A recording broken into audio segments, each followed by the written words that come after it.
risqué leur peau pendant 3 ans quand même. Hein. Ouais. Pendant 3 ans, il était dans la clandestinité, à se planquer à Marseille, un peu partout. Et c'est des gens qui tous les matins, ils se demandaient est-ce que ce soir je serai encore en vie. Quoi. Je pense que ça donne une vision de l'existence. D'abord, par son passé, son histoire a été un grand résistant et je pense que ça a été président du département qui a marqué le moment où il a été là. Parce que ça a été un visionnaire sur un certain nombre de choses, et plus particulièrement aujourd'hui, puisque c'est les 50 ans du syndicat mixte d'aménagement et d'équipement du Mont Ventoux, il a été à l'origine et à sa création. C'était quelqu'un de bien qui avait fait des choses pas mal. Et c'est lui qui avait eu cette idée du syndicat mixte, parce qu'il était amoureux comme moi de ce secteur. Et bon, ça a été un bâtisseur, ça a été un visionnaire. Donc moi j'ai beaucoup de sympathie pour ce qu'il a pu réaliser. La Garcet,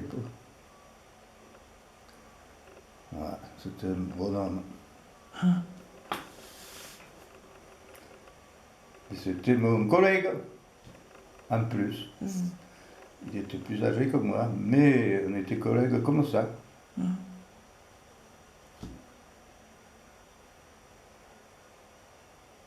J'ai même des photos quelque part où il m'embrasse. Lorsqu'on parle de Jean Garcin, lorsqu'on dit qu'il était visionnaire et qu'il avait une idée de son département, c'était vrai. Et on s'en est rendu compte sur de nombreux domaines ensuite. Le Ventoux en était un. Il avait vraiment envie de faire vivre ce territoire, de le faire connaître, de le faire apprécier à tous ceux qui pouvaient passer par là. Et je crois que son action à travers le syndicat a été celle-là, de développer chaque fois que c'était possible des choses qui soient compatibles avec ce massif. Garcet, il avait plein de souvenirs, ouais, parce qu'il avait été résistant, donc il avait plein de souvenirs des maquis du Ventoux, des lieux qu'il avait fréquentés à une certaine époque. Quoi. Donc il y avait un aspect affectif pour lui. Ce Ventoux, c'était sa deuxième patrie. Quand il était là-haut, il revivait, sentait plein de choses très fortes de sa vie. Et c'est pour ça, il avait une vision politique, hein, mais en même temps, il y avait un aspect humain qui était très fort. Quoi. Tonton ? Tonton, oui. Et pourquoi ? Eh bien, parce que ça a été comme ça, je ne sais pas pourquoi. C'est plutôt affectueux, ça. Hein ? C'est affectueux. Ben oui, c'est affectueux. C'est pour ça qu'on ne se gênait pas de le dire. Moi, je le voyais quand même. Malgré que je l'appelle tonton, je le voyais.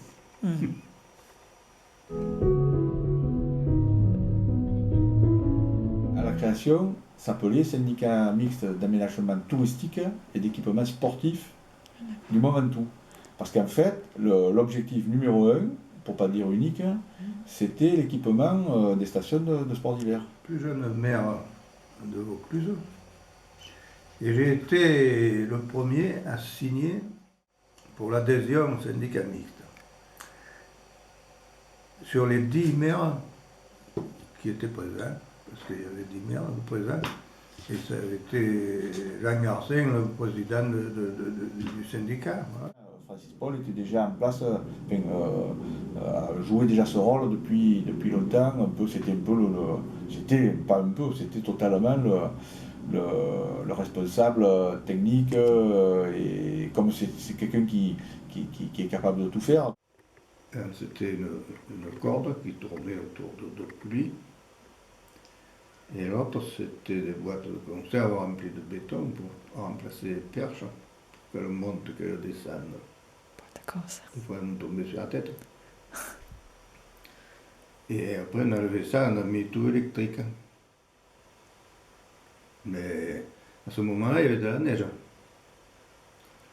On avait fait du ski, mais ça, on avait fait du ski sur 5 mois de l'année.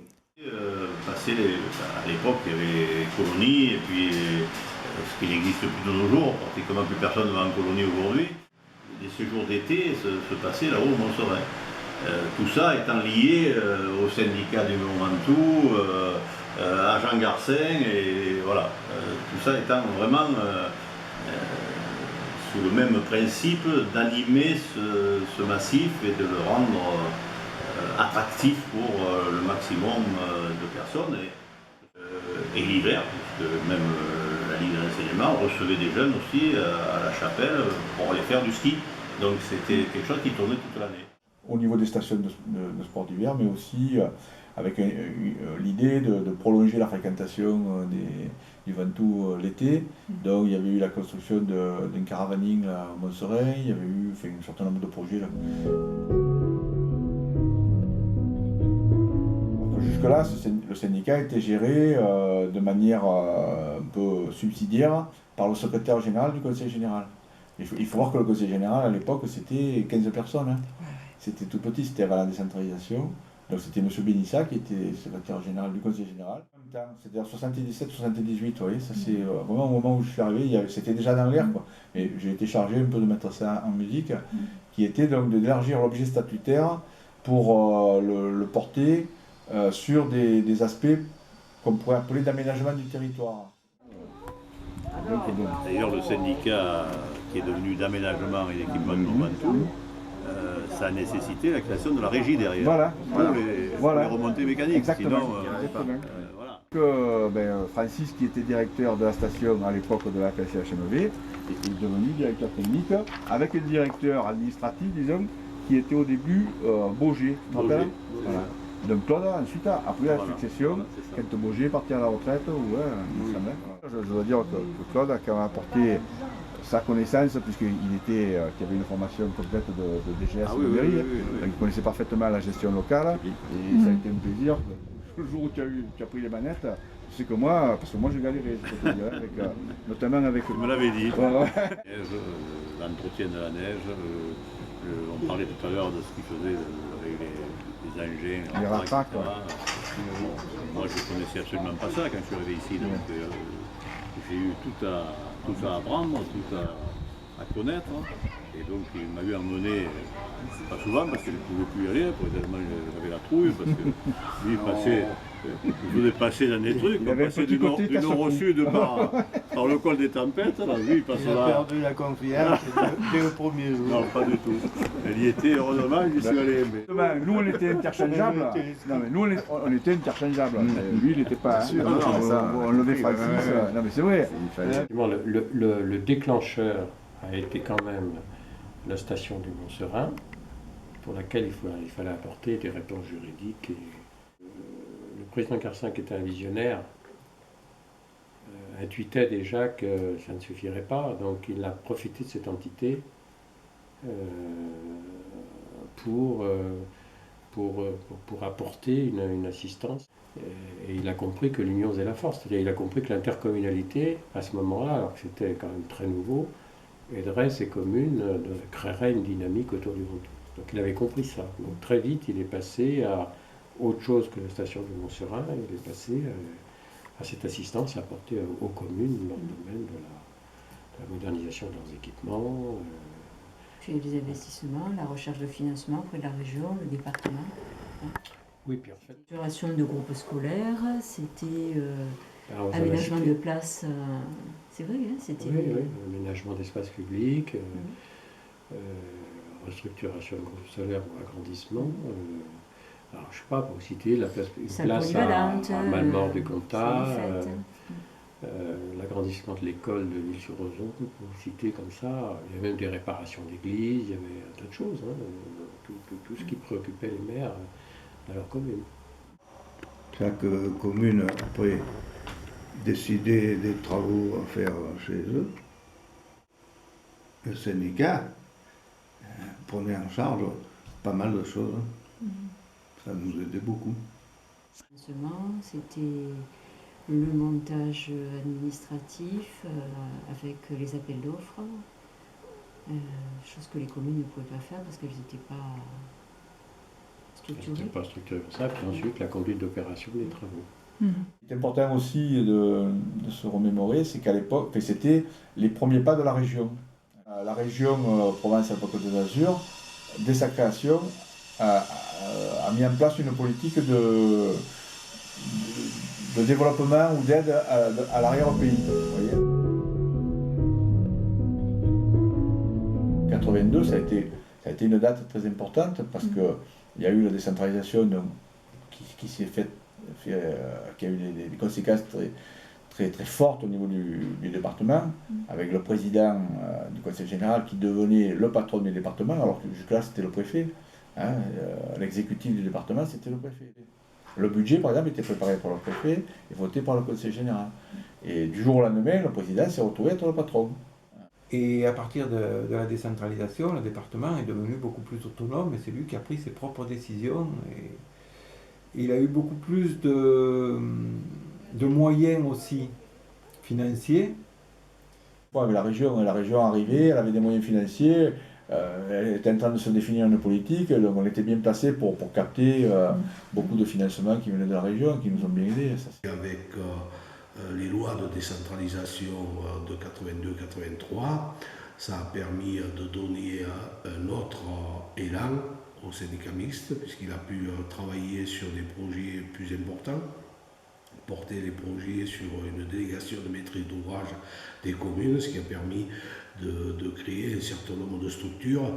Sans ce syndicat qui est...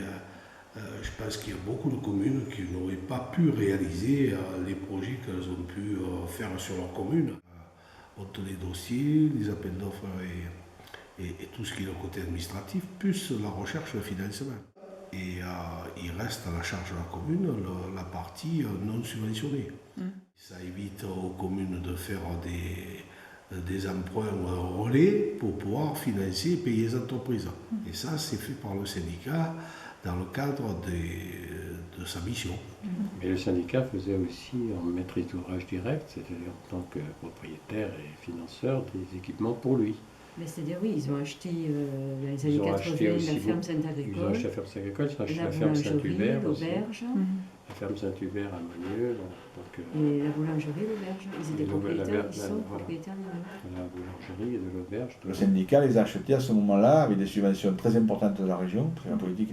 Il y avait une politique d'aide aux acquisitions foncières très importante et qui ont permis de lutter un peu contre une forme de spéculation, hein, parce que ces propriétés, elles étaient convoitées par...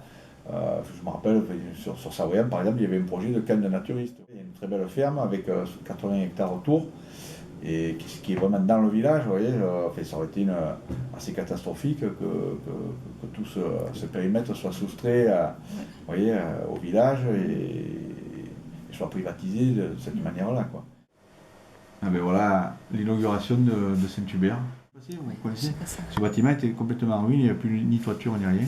C'était un magnifique bâtiment du 18e, hein, ça fait un peu gentilhommière, hein, c'était dans le style italien. Là. Au début, on recevait des groupes, donc la maison à côté n'était pas encore rénovée, donc les groupes dormaient à l'endroit où on mangeait. Et tout ça, c'est Francis Paul qui l'avait aménagé. J'ai construit un gîte avec aménagé un grenier pour en faire un gîte. J'ai aménagé dedans. J'ai même fait les meubles, les tables, les bancs. J'ai fait la cheminée. J'ai fait l'escalier d'entrée suspendu. Je l'ai fait ici en ferronnerie et je l'ai monté après avec mon fourgon là-haut. C'était comment ? Ah, c'était fabuleux, hein. Parce que c'est pareil, ils ont toujours fait en sorte de faire, je sais pas, ils pouvaient servir, ça devait faire, je sais pas, une vingtaine de couverts grand maximum, mais ils ne sont jamais allés au-delà, hein, donc, mais du coup c'était une nourriture uniquement leur production, donc leur charcuterie, leur volaille, leur épeautre, enfin, c'était au restaurant dont le syndicat était propriétaire et qui était mis en gérance. Avec une patronne qui était formidable. Annie Paco. Qui avait une énergie phénoménale. Femme assez extraordinaire. Un monde de fou. Mais elle m'achetait de l'épeautre, elle cuisinait beaucoup à l'épeautre, mais au début, là, elle passait 25 kilos de petites épeautres par semaine. Hein. En plein été, oui. Incroyable. Hein.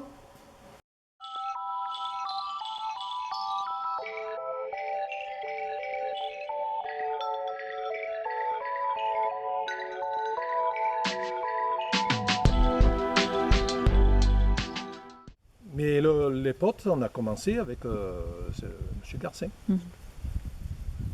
Puisque le moulin, on l'a mis en route quand ils ont créé l'usine de Sceaux. Et il s'avérait qu'il y avait un boulanger à Savoyant qui avait repris un peu le four, qui lui a voulu faire du pain à la farine d'épeautre. D'accord.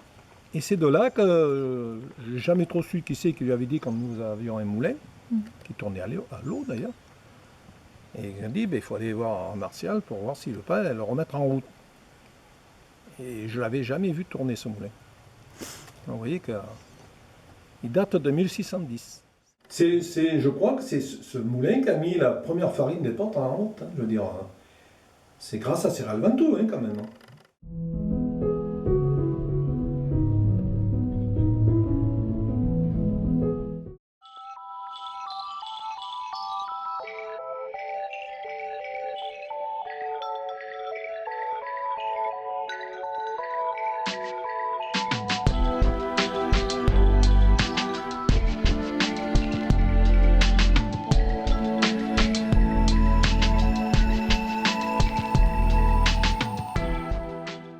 Donc ils ont remis la sarriette, il y avait de la lavande, le thym, la menthe, de l'estragon.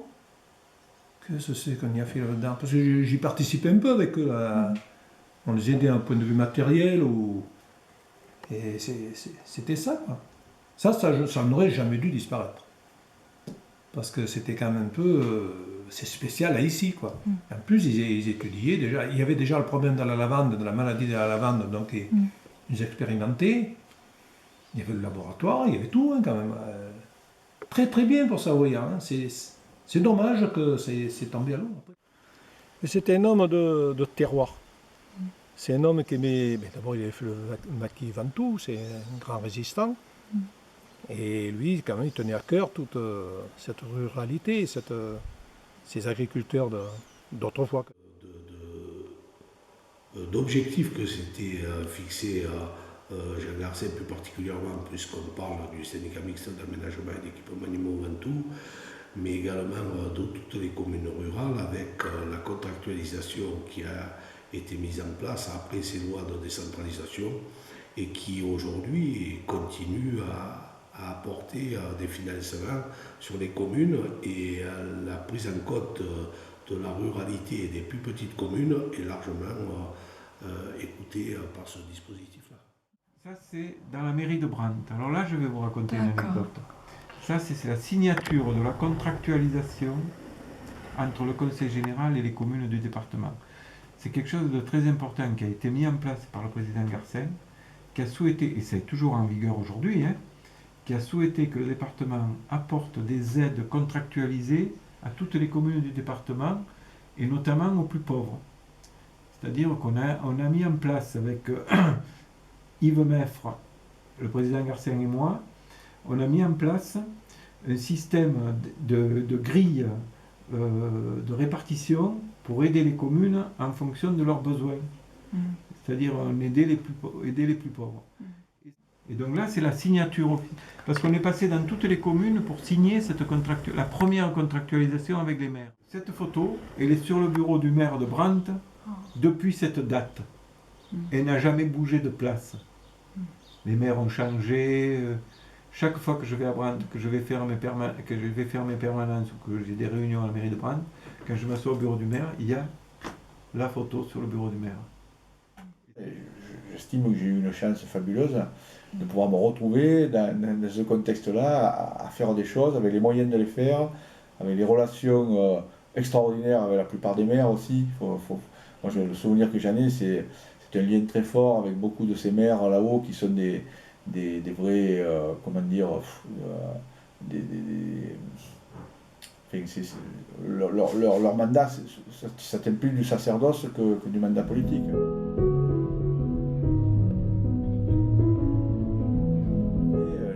Qui était un enfant du pays, qui était natif de Malocène, qui connaissait bien tout ce territoire et qui a été un super adjoint pour moi à ce moment-là parce qu'il m'a permis de sortir de manière progressive et sans à-coups du dispositif et de lui laisser la direction en 84, alors qu'il était déjà effectivement sur des projets comme la réserve de biosphère. Alors. Et là, je reconnais Bruno-Galli, Pignoli, Jean Chess, Garcet. Ça, c'était vraiment la troïka d'enfer, les trois. Et on s'entendait très très bien. Il n'y a aucune concurrence, aucune pensée, tout allait très bien. Très bonne entente. Je crois qu'il y a un grand respect réciproque entre Pignoli et Jean Chess.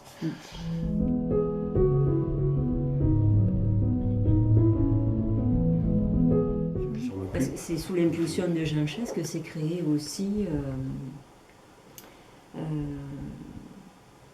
qu'il y a eu cette étude pour qu'il y ait le label MAP dans le Ventoux. Voilà. Le Ventoux, la NESC, hein. Ces gens qui avaient procédé au recrutement d'une personne qui a travaillé de façon à obtenir auprès de l'UNESCO, vraiment. Elle s'appelait Laure Jacob. Donc j'ai répondu à une annonce, je me souviens, extrêmement laconique, du genre cherche technicien pour travailler sur domaine montagneux. Voilà, quelque chose comme un peu au fur et à mesure des renseignements et des entretiens que j'ai donc appris que c'était la mission, donc de 3 ans, était de créer la réserve de biosphère du Mont Ventoux. Bien sûr, comme tout dossier de ce type, il faut d'abord savoir ce qui a été écrit sur le massif. Hein. Donc un travail qui a été passionnant et long de lecture des articles scientifiques parus sur le massif, rencontrer les chercheurs qui heureusement étaient encore tous vivants. Et puis en avançant, on se rend compte que ce massif il est vraiment exceptionnel, comme le disent tous les scientifiques, qu'il a fait l'objet d'un travail d'études scientifiques pluridisciplinaires, c'est-à-dire un ensemble de chercheurs de disciplines extrêmement différentes qui se sont retrouvés pendant plusieurs années sur le massif et qui aboutiront finalement à des publications vraiment uniques sur justement la valeur de ce site. C'est pas moi qui le décidais toute seule. Hein. J'avais un comité scientifique auquel je faisais valider les zonages, les objectifs et des groupes de travail pour chacun des sites. Hein. Une réserve de biosphère, c'est un territoire qui comporte de façon naturelle des centres d'intérêt tout à fait remarquables, que ce soit d'un point de vue scientifique, pédagogique ou humain. Il en existe actuellement 2 en France, la Camargue et les îles du Pollan, à l'ouest de la Bretagne. Il va peut-être falloir y ajouter le Mont Ventoux. La première réunion du comité de pilotage scientifique a eu lieu cet après-midi et un dossier de candidature sera bientôt déposé auprès de l'UNESCO. Alors bien sûr, tout de suite, on pense à réserve naturelle, parc national ou parc régional. Pourtant, c'est tout à fait différent. C'est tout à fait différent et tout à fait original. Il n'y a pas de carcan, il n'y a pas de réglementation sur l'ensemble de la réserve de la biosphère.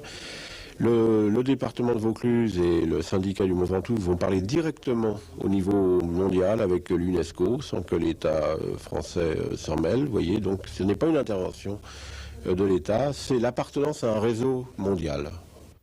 Le passage d'un territoire en réserve de biosphère entraîne 4 avantages. 1, au niveau de la protection des zones les plus remarquables, par exemple au Mont Ventoux, les cédrettes. 2, au niveau de la recherche scientifique, c'est une sorte de laboratoire vivant. 3, au niveau de la valorisation des ressources naturelles, au Mont Ventoux il existe une centaine de plantes médicinales, ce qui peut aussi représenter un apport économique. Enfin 4, au niveau de l'éducation des jeunes.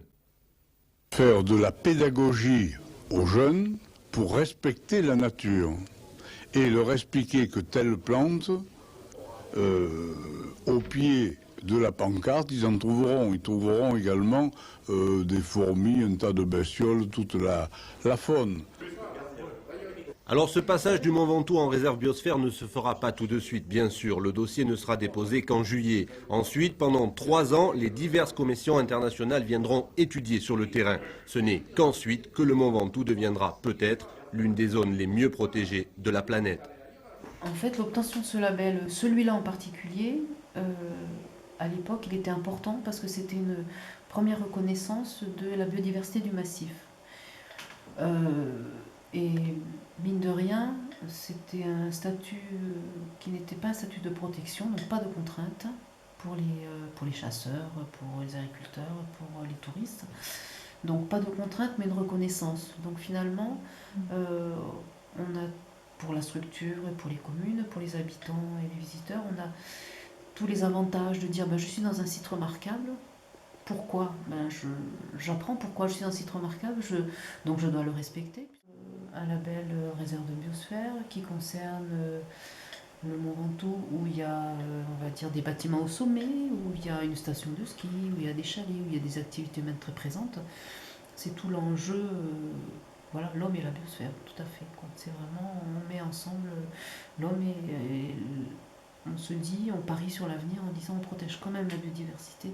On a eu l'assurance que le dossier était retenu par le comité MAB France, puis donc international. Donc après, voilà, ma mission a été terminée.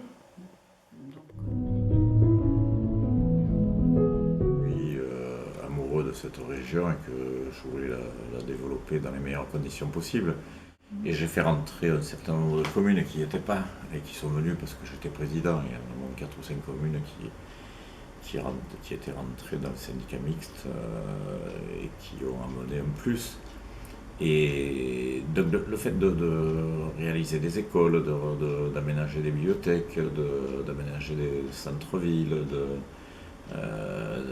d'aménager des places publiques, etc., des traversées de villages, c'était quelque chose qui me séduisait. On s'est occupé aussi du reste, mais c'est vrai que comme ces territoires étaient défavorisés, que les accès n'étaient pas satisfaisants, il a fallu travailler d'arrache-pied pour faire en sorte que ces gens aient la même façon de vivre que ce qu'on pouvait vivre dans la plaine.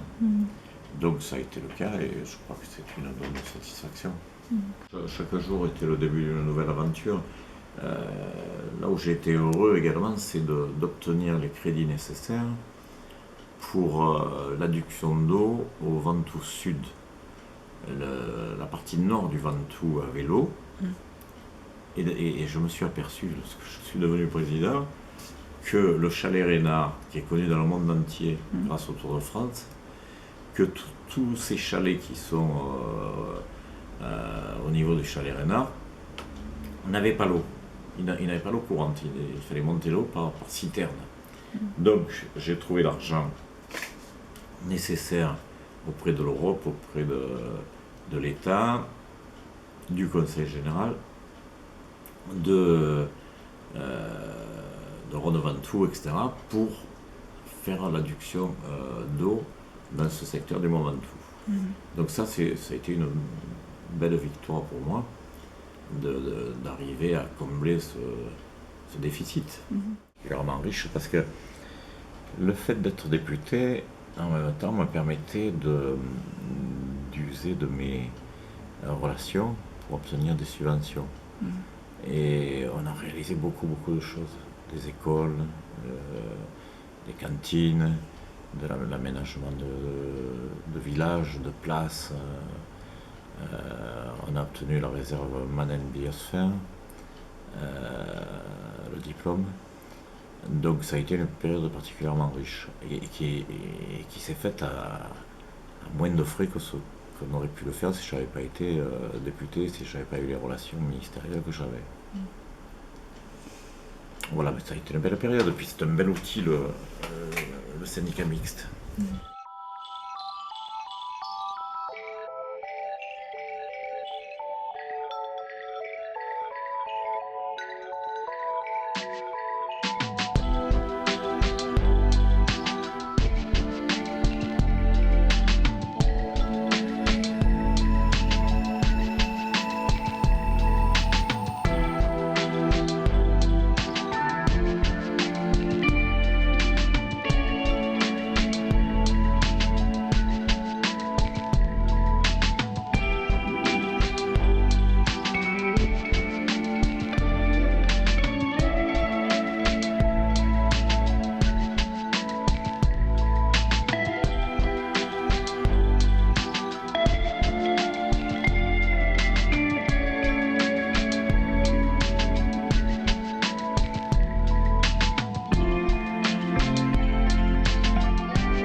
c'était le territoire et chaque conseiller général ne se considérait pas, et c'est ce que Jean Garcin avait inculqué, ne se considérait pas comme le conseiller général d'un canton, mais comme le conseiller général du département. Donc on a fait de belles choses.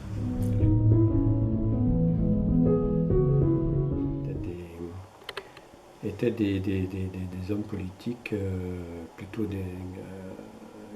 qui n'étaient pas directement implantés dans le syndicat. Je pense au président Garcin, je pense à M. Ferrand, etc. Aujourd'hui, le président, c'est vraiment, il a les pieds dans le terroir, puisque c'est M. Gabert. C'est un maire. Et c'est une évolution, à mon avis, très intéressante de cette entité, parce que ça veut dire que c'est les gens de l'endroit qui prennent leur destin en main. Alors, qu'on soit de droite ou de gauche ou du centre, ça ne change rien.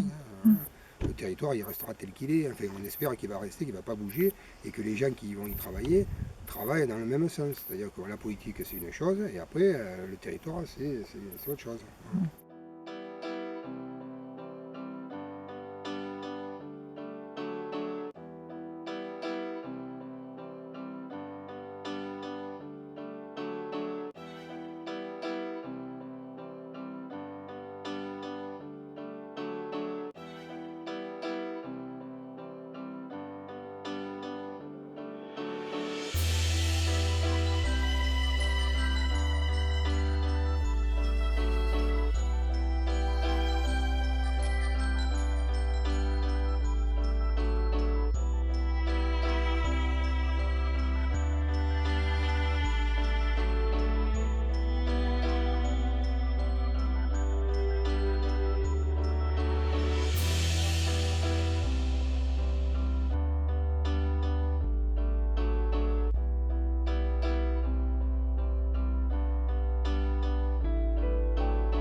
Période quantitative qui arrive maintenant à terme et qui laisse la place à une nouvelle phase qui est qualitative. On passe du quantitatif au qualitatif parce que tous les équipements sont à peu près en place maintenant sur le Ventoux. Donc maintenant il faut protéger, harmoniser, gérer, etc. le patrimoine. Le syndicat de 6-7 employés, on est passé à 30, à 26 ou à 27. Voilà, donc avec des missions sur les réserves de biosphère, sur l'environnement, sur Natura 2000, sur tout ce qui se passe au niveau agriculture sur le Ventoux, et en plus on gère les crédits européens leaders pour 40 communes du Ventoux, donc c'est quand même très important. On fait un travail déjà de parc, mais sans en avoir la reconnaissance, et sans que le territoire ait la reconnaissance de ce travail. Donc, pour le bien du territoire, il faut que ce travail aille jusqu'au bout et qu'il y ait la reconnaissance du territoire. Il faut que le territoire soit reconnu en tant que tel. Voilà. Il faut savoir quand même que le syndicat, puisqu'on va fêter ses 50 ans cette année, et avec le parc, ce ne sera pas une couche supplémentaire, puisque le syndicat mixte d'aménagement et d'équipement du Mont Ventoux disparaîtrait, et ce serait un syndicat du parc naturel régional du Mont Ventoux. Donc en fait c'est le syndicat mixte qui s'arrêterait Et ce serait le parc qui prendrait la suite. Donc ça ne changerait rien. Et le nombre de personnel, maintenant on est 26, ça tournerait autour de 26-27 personnes. Hein. Que les gens prennent vraiment conscience qu'on a un territoire extraordinaire, que les gens qui ont travaillé, qui travaillent sur le territoire, c'est-à-dire les agriculteurs, les commerçants, les artisans, les industries, même le peu d'industrie qu'il y a, mais ceux qui font, le font correctement. Et qu'il faut qu'on puisse continuer dans ce sens. Voilà. Donc, et pour ça, il faut pouvoir les aider, les engager, faire venir un tourisme aussi quand même assez respectueux, donc, et expliquer aux gens que nous avons un territoire magnifique mais fragile, donc il faut quand même le protéger, et tout en y vivant, et que nos enfants et nos petits-enfants puissent y vivre dessus.